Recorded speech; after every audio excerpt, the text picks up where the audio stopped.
Exclusive ಮಾಹಿತಿ. ಸಿದ್ದರಾಮಯ್ಯ ವಿರುದ್ಧ ದಲಿತಾಸ್ತ್ರ ಪ್ರಯೋಗಕ್ಕೆ ಬಿಜೆಪಿ ಸಜ್ಜಾಗಿದೆ ಅನ್ನೋದರ ಡೀಟೇಲ್ ಸಿಗ್ತಾ ಇದೆ. ರಾಜ್ಯ ಬಿಜೆಪಿಗೆ ಕೇಂದ್ರದ ಓರ್ವ ಸಚಿವರಿಂದಲೇ ಸೂಚನೆ ನೀಡಲಾಗಿದೆಯಾ ಅನ್ನೋದು ಸದ್ಯ ಇರುವಂತಹ ಪ್ರಶ್ನೆ. ರಿಪಬ್ಲಿಕನ್ಗೆ ಬಿಜೆಪಿ ಉನ್ನತ ಮೂಲಗಳಿಂದ ಸಿಕ್ಕಿರುವಂತಹ ಮಾಹಿತಿ ಇದು. ಎರಡು ವಿಷಯಗಳನ್ನ ಮುಂದಿಟ್ಟುಕೊಂಡು ಕಾನೂನು ಸಮರಕ್ಕೆ ಸಿದ್ಧತೆಗಳಾಗ್ತಾ ಇದೆಯಂತೆ ಬಿಜೆಪಿ ಪಾಳೆಯದಲ್ಲಿ. ಸಿಎಂ ಸಿದ್ದರಾಮಯ್ಯ ವಿರುದ್ಧ ಪ್ರಾಸಿಕ್ಯೂಷನ್ಗೆ ರಾಜ್ಯಪಾಲರು ಅನುಮತಿ ಕೊಟ್ಟ ನಂತರ ರಾಜ್ಯದಲ್ಲಿ ಕಾನೂನು ಸುವ್ಯವಸ್ಥೆ ಕುಸಿಯುತ್ತಿದೆಯಾ? ಈ ಮಾತನ್ನು ನಾವು ಹೇಳ್ತಾ ಇಲ್ಲ, ಸ್ವತಃ BJPಯ ಅಲ್ಲಿರ್ತಕ್ಕಂಥ ಕೆಲ ನಾಯಕರೇ ಮಾತಾಡ್ತಾ ಇರ್ತಕ್ಕಂಥದ್ದು. ಕಾರಣ ಇಷ್ಟೇನೆ, ದಿನೇ ದಿನೇ ಮೈಸೂರು ಆಯಿತು, ನಂತರ ಮಂಗಳೂರು ಆಯಿತು, ಅನೇಕ ಕಡೆ ಕಾನೂನು ಸುವ್ಯವಸ್ಥೆ ಹಾಳಾಗ್ತಾ ಇರ್ತಕ್ಕಂಥದ್ದು. ಜೊತೆಗೆ ಇದೆಲ್ಲದರ ಕುರಿತಂತೆ BJP ನಾಯಕರು ಕೂಡ ಕಾನೂನು ಹೋರಾಟಕ್ಕೆ ಮುಂದಾಗಿದ್ದಾರೆ ಅಂತಕ್ಕಂಥದ್ದು ಈಗ ಪಕ್ಷದ ವೇದಿಕೆಯಲ್ಲಿ ಚರ್ಚೆ ಆಗ್ತಾ ಇರ್ತಕ್ಕಂಥದ್ದು. ಈ ಕುರಿತಂತೆ ನಮ್ಮ ಜೊತೆ ಮಾತನಾಡೋದಕ್ಕೆ BJPಯ ಪರಿಷತ್ ಸದಸ್ಯರಂತ DS ಅರುಣ್ ಅವರು ಇದ್ದಾರೆ. ಬನ್ನಿ, ಅವ್ರನ್ನೇ ಮಾತಾಡ್ತಾ ಹೋಗ್ತಾನೆ. ಈಗ ಮುಂದಿನ ಹೋರಾಟ ಅಂದರೆ ಕಾನೂನು ಪ್ರಕ್ರಿಯೆಗಳು ನಡೀತಾ ಇರುತ್ತೆ ಒಂದು ಭಾಗ, ಮತ್ತೊಂದು ಕಡೆಗೆ ಎಲ್ಲೋ ಒಂದು ಕಡೆ ಪ್ರಾಸಿಕ್ಯೂಷನ್ ಅನುಮತಿ ಕೊಟ್ಟ ನಂತರ ಒಂದಷ್ಟು ಅಂದರೆ ಕಲ್ಲು ತೂರಾಟ ಆಗ್ತಾ ಇರ್ತಕ್ಕಂಥದ್ದು. ಈಗ ನೀವು ಹೇಳ್ದಂತೆ ಬೆಂಕಿ ಹಚ್ಚು ಅಂದರೆ ಇದು ಇನ್ನೂ ಮುಂದುವರೆದ ಭಾಗ, ಮುಂದೆ ಮತ್ತೆ ಇನ್ನೂ ನಡೀತಾನೆ ಇರುತ್ತೆ ಅಂತಕ್ಕಂಥದ್ದು. ಸೊ ಈ ನಿಟ್ಟಿನಲ್ಲಿ ದೂರು ಕೊಡುವಂಥದ್ದಕ್ಕೆ ಏನಾದ್ರು ಚಿಂತನೆ ಆಗ್ತಾ ಇದೆ? ಅಲ್ಲ, ನಾವೀಗಾಗಲೇ ಅದಕ್ಕೆಲ್ಲ ತಯಾರಿ ಮಾಡಿದ್ದೀವಿ. ಗೊತ್ತಿದೆ ನಮಗೆ ಎಲ್ಲೆಲ್ಲಿ ಇವರು ಈ ರೀತಿಯಾದಂಥ ತೊಂದರೆಗಳನ್ನು ಮಾಡ್ತಾರೆ, ನಮ್ಮ ಪಕ್ಷದ ಮೇಲೆ ಯಾವ ರೀತಿ ದಬ್ಬಾಳಿಕೆಯನ್ನು ಮಾಡ್ತಾರೆ ಅನ್ನೋವಂಥದ್ದು ಗೊತ್ತಿದೆ. ನಾವು ಕಾನೂನು ಸುವ್ಯವಸ್ಥೆಯನ್ನು ಕಾಪಾಡೋದ್ರೊಳಗಡೆ ಭಾರತೀಯ ಜನತಾ ಪಾರ್ಟಿ ಹಲವಾರು ವರ್ಷಗಳಿಂದ ಕಾಪಾಡ್ಕೊಳ್ತಾ ಬಂದಿದೆ. ಆ ನಿಟ್ಟಿನಲ್ಲಿ ಯಾವುದೇ ಅಹಿತಕರ ಘಟನೆ ಆಗದೇ ಇರೋ ರೀತಿಯಲ್ಲಿ ನಾವು ನಮ್ಮ ಪ್ರಯತ್ನಗಳನ್ನು ಮಾಡ್ತೇವೆ. ಆದರೆ ಕಾಂಗ್ರೆಸ್ ಅವರ ಈ ಧೋರಣೆ ಇದೆಯಲ್ಲ, ನನ್ನದೇನೋ ತಪ್ಪಿಲ್ಲ ಅಂತ ಹೇಳೋದು, ಅದನ್ನು ಪ್ರೂವ್ ಮಾಡೋಕ್ಕೆ ಒಂದು ಕಾನೂನು ಇದೆ. ಅಂದರೆ ಒಟ್ಟು ನಮ್ಮ ಸುಪ್ರೀಂ ಕೋರ್ಟು, ಹೈಕೋರ್ಟು, ಅಲ್ಲಿನ ಇರುವಂಥ ವ್ಯವಸ್ಥೆ ಇದೆ, ಅದರಲ್ಲಿ ನಂಬಿಕೆ ಇಲ್ಲ.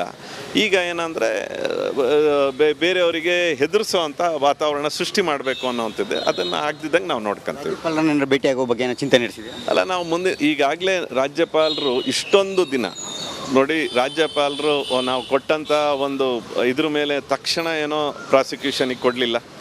8 ದಿನಗಳ ಕಾಲ ನಾವು ಪಾದಯಾತ್ರೆನೂ ಕೂಡ ಮಾಡಿದ್ವಿ. ಅವಾಗ್ಲೂ ಕಾಂಗ್ರೆಸ್ ಅವ್ರು ಏನು ಹೇಳಿದ್ರು, ಇದರೊಳಗೆ ಹುರುಳಿಲ್ಲ, ಅದಕ್ಕೆ ರಾಜ್ಯಪಾಲರು ಏನು ಪ್ರಾಸಿಕ್ಯೂಷನಿಗೆ ಕೊಟ್ಟಿಲ್ಲ ಅಂದರು. ಈಗ ಪ್ರಾಸಿಕ್ಯೂಷನಿಗೆ ಕೊಟ್ಟಾದ್ಮೇಲೆ ಈಗೇನು ಹೇಳ್ತಾರೆ, ರಾಜ್ಯಪಾಲರು ಕೈಗೊಂಬೆ ಆಗಿದ್ದಾರೆ ಅಂತ. ಕಳೆದ 1.5 ತಿಂಗಳಿಂದ ಮೂಡ ಹಗರಣ ಯಾವಾಗ ಅವರ ಕೋರ್ಟಿಗೆ ಬಂತು, ಆ ಮೂಡ ಹಗರಣದ ಬಗ್ಗೆ ಕಂಪ್ಲೀಟ್ ಅದರ ಮಾಹಿತಿಯನ್ನು ತಗೊಂಡು ಯಾವಾಗ ಒಬ್ಬ ರಾಜ್ಯದ ಮುಖ್ಯಮಂತ್ರಿ ತಪ್ಪಿತಸ್ಥ ಇದ್ದಾರೆ ಅನ್ನೋವಂಥದ್ದನ್ನು ಖಾತ್ರಿ ಆದಮೇಲೆ ರಾಜ್ಯಪಾಲರು ನಡ್ಕೊಂಡಿರುವಂಥ ರೀತಿ. ಅವ್ರು ಹೇಳುವಾಗೆ ಸಿದ್ದರಾಮಯ್ಯವರು ಹಾಗೆ ಸೇರಿದಂತೆ ಕೆಲ ಮಂತ್ರಿಗಳು ಹಾಗೆ ಶಾಸಕರು ಯಾರೆಲ್ಲ ರಾಜ್ಯಪಾಲರ ವಿರುದ್ಧ ತೆಗಳಿದ್ದಾರೆ ಬಹಿರಂಗವಾಗಿ, ಅವರ ವಿರುದ್ಧ ಸುಮೋಟ ಕೇಸ್ಗಳನ್ನು ದಾಖಲಿಸೋದಕ್ಕೂ ಕೂಡ BJPಯ ಪಕ್ಷದ ವೇದಿಕೆಯಲ್ಲಿ ಚಿಂತನೆ ಆಗಿದೆ ಅಂತಕ್ಕಂಥದ್ದು. ನಾವು ಕ್ಯಾಮ್ರಾ ಪರ್ಸನ್ ಮಧು ಜೊತೆ Suresh, republic Kannada. Welcome back. ಜಾಮೀನಿಗಾಗಿ ಅರ್ಜಿ ಸಲ್ಲಿಸಿದ್ದಾರೆ ಈಗ ಪವಿತ್ರ ಗೌಡ. ಚಾರ್ಜ್ ಶೀಟ್ಗೂ ಮುನ್ನ ಬೇಲ್ ಅರ್ಜಿ ಸಲ್ಲಿಸಿದ್ದು ಯಾಕೆ ಅನ್ನೋದು ಪ್ರಶ್ನೆ. ನಮಗೆಲ್ಲ ಏನು ಗೊತ್ತಿತ್ತು, ರೇಣುಕಾಸ್ವಾಮಿ ಕೊಲೆ ಪ್ರಕರಣಕ್ಕೆ ಸಂಬಂಧಪಟ್ಟಂತೆ 17 ಜನ ಆರೋಪಿಗಳು ಜೈಲು ಪಾಲಾಗಿದ್ದಾರೆ. ಚಾರ್ಜ್ ಶೀಟ್ ಸಲ್ಲಿಕೆ ಆಗೋ ತನಕ ಅವರಿಗೆ ಜಾಮೀನು ಸಿಗೋದು ಕಷ್ಟ ಸಾಧ್ಯ. ಹಾಗಾಗಿ ಯಾರು ಕೂಡ ರಿಸ್ಕ್ ತೆಗೆದುಕೊಳ್ಳೋಕೆ ಹೋಗಿಲ್ಲ, ಜಾಮೀನಿಗೆ ಅರ್ಜಿನೇ ಸಲ್ಲಿಕೆ ಆಗಿರಲಿಲ್ಲ. ಆದ್ರೆ ಈಗ ಮೊದಲ ಹಂತವಾಗಿ ಪವಿತ್ರ ಗೌಡ ಜಾಮೀನಿಗೆ ಅರ್ಜಿ ಸಲ್ಲಿಸಿದ್ದಾರೆ. ಆ 2 ಕಾರಣಗಳಿಗೆ ಪವಿತ್ರ ಗೌಡ ಜಾಮೀನು ಅರ್ಜಿ ಸಲ್ಲಿಕೆ ಮಾಡಿದ್ದಾರಂತೆ. ರಿಪಬ್ಲಿಕನ್ನಲ್ಲಿ ಎಕ್ಸ್ಕ್ಲೂಸಿವ್ ಮಾಹಿತಿ. ಹೆಣ್ಣು ಎನ್ನುವ ಕಾರಣಕ್ಕೆ ಆ ಸಿಂಪತಿಯ ನಿರೀಕ್ಷೆಯಲ್ಲಿ, ಜಾಮೀನು ಸಿಗುವ ನಿರೀಕ್ಷೆಯಲ್ಲಿ ಪವಿತ್ರ ಗೌಡ ಇದ್ದಾರೆ. ಆ ಕಾರಣಕ್ಕೆ ಜಾಮೀನು ಅರ್ಜಿ ಸಲ್ಲಿಕೆ ಆಗಿರೋದು. ಭಾರತೀಯ ನ್ಯಾಯಾಂಗ ವ್ಯವಸ್ಥೆಯಲ್ಲಿ ಹೆಣ್ಣಿಗೆ ಮಾನ್ಯತೆ ಇದೆ. ಕೌಟುಂಬಿಕ ಜವಾಬ್ದಾರಿ ತಾಯಿ ಆಗಿದ್ರಿಂದ ರಿಲೀಫ್ ನೀಡುವ ಸಾಧ್ಯತೆಗಳು ದಟ್ಟವಾಗಿರುತ್ತಂತೆ. ಹಾಗಾಗಿ ಇದರ ಲಾಭ ಪಡೆಯುವ ಉದ್ದೇಶದಿಂದ ಈಗ ಜಾಮೀನಿಗೆ ಅರ್ಜಿ ಸಲ್ಲಿಕೆ ಆಗಿದೆ ಪವಿತ್ರ ಗೌಡ ಅವರಿಂದ. ವಕೀಲರು ಕೂಡ ಅದೇ ಅಭಿಪ್ರಾಯ ವ್ಯಕ್ತಪಡಿಸ್ತಾ ಇದ್ರು. ಹೆಣ್ಣು ಅನ್ನೋ ಕಾರಣಕ್ಕೆ ರಿಲೀಫ್ ಸಿಗೋ ಸಾಧ್ಯತೆಗಳು ಹೆಚ್ಚಾಗಿರುತ್ತೆ ಅಂತ. ಹಾಗಾಗಿ ಮೊದಲ ಹಂತವಾಗಿ ಪವಿತ್ರ ಗೌಡ ಅವರಿಗೆ ಆದಷ್ಟು ಬೇಗ ಜಾಮೀನು ಸಿಗೋ ಸಾಧ್ಯತೆಗಳಿರುತ್ತೆ ಅಂತ 17 ಜನ ಆರೋಪಿಗಳ ಪೈಕಿ. ಆಮೇಲೆ ಎರಡಿದೆ. ಒಂದು, ಹೆಣ್ಮಕ್ಳು ಅನ್ನೋ ಕಾರಣಕ್ಕಾಗಿ ಎಷ್ಟು ಅವರಿಗೆ ಅವಕಾಶಗಳಿರುತ್ತೋ ಕೆಲವು ಕಡೆ ಮಿಸ್ಯೂಸ್ ಅದು ಕೂಡ ಇದೆ.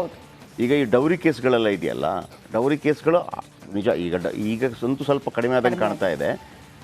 ಡೌರಿ ಕೇಸ್ಗಳಲ್ಲಿ ಅನೇಕ ಹೆಣ್ಣು ಮಕ್ಕಳು ಹೀನಾಮಾನ ಸ್ಥಿತಿಗೆ ತಲುಪಿದ್ದದ್ದು ಇದೆ. ಆಮೇಲೆ ಸ್ವಲ್ಪ ತಿಳುವಳಿಕೆ ಇದ್ದವರು ತನಗೆ ಆಗದೇ ಇದ್ದರೆ ಮಾವ, ಅತ್ತೆ, ಸೊಸೆ, ನಾದಿನಿ ಇವ್ರನ್ನೆಲ್ಲ ಜೈಲ್ಗಟ್ಟಿ ಮಜಾ ಮಾಡಿದ್ದು ಇದೆ. ಅಂದರೆ ಎಲ್ಲದಕ್ಕೂ ಕೂಡ ಇದೆಯಲ್ಲ, ಒಮ್ಮೊಮ್ಮೆ ಸಮ್ಟೈಮ್ಸ್ ನಾನು ಹೇಳೋದು ಅದರ ಪರ ಮತ್ತು ವಿರುದ್ಧ ಎರಡೂ ಕೂಡ ಇರುತ್ತೆ. ಈಗ ನೋಡಿ, ಈ ಹೆಣ್ಣುಮಗಳಿಗೆ ಕೌಟುಂಬಿಕ ಜವಾಬ್ದಾರಿ ಇದೆ, ಮಗು ಇದೆ, ಎಲ್ಲ ಇದ್ದಾರೆ. ಆದರೆ ಅವತ್ತು ಅದನ್ನು ಹೊಡೆದು ಸಾಯಿಸುವಂಥ ಸಂದರ್ಭದಲ್ಲಿ ಕೂಡ ನಿಮ್ಗೊಂದು ಜವಾಬ್ದಾರಿ ಇರಬೇಕಿತ್ತಲ್ಲ. ಹೆಣ್ಮಕ್ಳು ಬಿಹೇವ್ ಮಾಡೋ ರೀತಿಯೇ ಬೇರೆ ಇರುತ್ತಲ್ಲ. ಈಗ ಗಂಡು ಮಕ್ಕಳು ಹೆಂಗೆ ಅಂತಂದರೆ ಫೈಟ್ ಮಾಡಿನೇ ಯಾವುದೇ ಒಂದು ಇಶ್ಯೂ ಬಂದಾಗ ಫೈಟ್ ಮಾಡಿ ಅಂತ ನಿಲ್ಲಿಸ್ಬಿಡ್ತಾರೆ. ಹೆಣ್ಣುಮಕ್ಳು ಹಂಗಲ್ಲ, ಹೆಣ್ಮಕ್ಳು ಒಂದು ಬೇರೆ ರೀತಿಯಲ್ಲಿ ಅದನ್ನು ಪರಿಹರಿಸ್ಕೊಂಡ್ಬಿಡ್ತಾರೆ. ಈಗ ಸಮ್ಟೈಮ್ಸ್ ಹೆಣ್ಣುಮಕ್ಕಳಿಗೆ ಗಂಡು ಮಕ್ಕಳಿಂದ ಕಿರಿಕಿರಿ ಉಂಟಾದಾಗ, ಈಗ ಒಂದು ಹುಡುಗಿಗೆ ಅಣ್ಣ ಇರ್ತಾನೆ ಅಂತ ಇಟ್ಕೊಳ್ಳಿ, ಅವನು ರೆಬೆಲ್ ಆಗಿ ಹೋಗ್ತಾನೆ ಅಂತೇಳಿ. ಹೆಣ್ಣು ಮಕ್ಕಳಿಗೆ ಅದನ್ನ ಹೆಂಗೆ ಮ್ಯಾನೇಜ್ ಮಾಡಬೇಕು ಅಂತ ಗೊತ್ತಿರುತ್ತೆ, ಅವ್ರನ್ನ ಒಂಥರ ಹ್ಯಾಂಡಲ್ ಮಾಡ್ತಾರೆ ಅವರು ಅಂತೇಳಿ. ಈ ವಿಚಾರಕ್ಕೆ ಸಂಬಂಧಪಟ್ಟ ಹಾಗೆ ಪವಿತ್ರ ಅವರು ಕೋರ್ಟ್ ಮೊರೆ ಹೋಗಿದ್ದಾರೆ. ಬಟ್ ಗೊತ್ತಿಲ್ಲ ಯಾವ ರೀತಿ ಕೊಡುತ್ತೆ ಅಂತ ಅಂದ್ಬಿಟ್ಟು. ಯಾಕಂದರೆ ಭಾಳ ಕೊಲೆ ಕೇಸ್ ಆಗಿರೋ ಕಾರಣಕ್ಕಾಗಿ, ಉಳಿದೆಲ್ಲ ಕೇಸ್ಗಳಲ್ಲಿ ಸ್ವಲ್ಪ ಫ್ರೀ ಬಿಟ್ಟುಬಿಡ್ತಾರೆ, ಇಲ್ಲ ಅಂತಲ್ಲ. ಆದರೆ ಕೊಲೆ ಕೇಸಲ್ಲಿ ಆಮೇಲೆ ಇದೊಂದು ರೀತಿಯ ಷಡ್ಯಂತ್ರದ ಕೊಲೆ, ಕರೆದು ಹೊಡೆದು ಒಂದು ರೀತಿಯಲ್ಲಿ. ಆಮೇಲೆ ಕೊಲೆ ಆರೋಪ, ಈಗ ಹಳೆ ವೈಷಮ್ಯ ಇತ್ತು, ಅವನು ಯಾರನ್ನೋ ಕೊಂದಿದ್ನಂತೆ, ಅದಕ್ಕಾಗಿ ನಾನು ಕೊಂದಿನಂತೆ, ಅದು ಬೇರೆ ವಿಚಾರ. ಮೆಸೇಜ್ ಕಳಿಸಿದ್ರಂತೆ, ಮೆಸೇಜ್ ಈಗ ಎಲ್ಲ ಹೆಣ್ಮಕ್ಳಿಗೆ ಬರುತ್ತೀರಿ ಅಂತ ಗಲೀಜ್ ಮೆಸೇಜು, ಕೆಟ್ಟ ಮೆಸೇಜು ಸುಮ್ಮನೆ ಆದರೂ ಬಂದಿರ್ತವೆ. ಕೆಲವರಿಗೆ ಅದನ್ನು ಹೆಂಗೆ ಹ್ಯಾಂಡಲ್ ಮಾಡಬೇಕು ಗೊತ್ತಿರ್ತವೆ, ಕೆಲವರು ಇಗ್ನೋರ್ ಮಾಡಿ ಬಿಟ್ಟಿರ್ತಾರೆ, ಕೆಲವರು ಅದನ್ನು ಕೇರೆ ಮಾಡೋದಿಲ್ಲ. ಆಮೇಲೆ ಆ ಕಡೆಯಿಂದ ಮೆಸೇಜ್ ಮಾಡ್ತಾ ಇರೋರು ಅಷ್ಟೇ, ಕೊನೆಗೆ ಅದನ್ನು ನಿಲ್ಲಿಸ್ಬಿಡ್ತಾರೆ. ಇದಾಗೋದಿಲ್ಲಪ್ಪ ಅನ್ನೋ ರೀತಿಯಲ್ಲಿ ಇರುತ್ತದೆ. ಸೊ ಸಹಜ.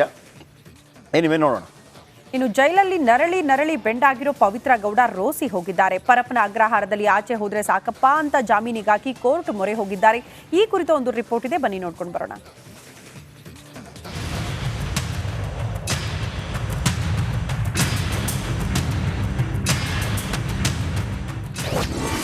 ಜಾಮೀನಿಗಾಗಿ ಕೋರ್ಟ್ ಮೊರೆ ಹೋದ ಪವಿತ್ರ. ದರ್ಶನ್ಗಿಂತ ಮೊದಲೇ ಬೇಲ್ಗಾಗಿ ಅರ್ಜಿ ಸಲ್ಲಿಕೆ.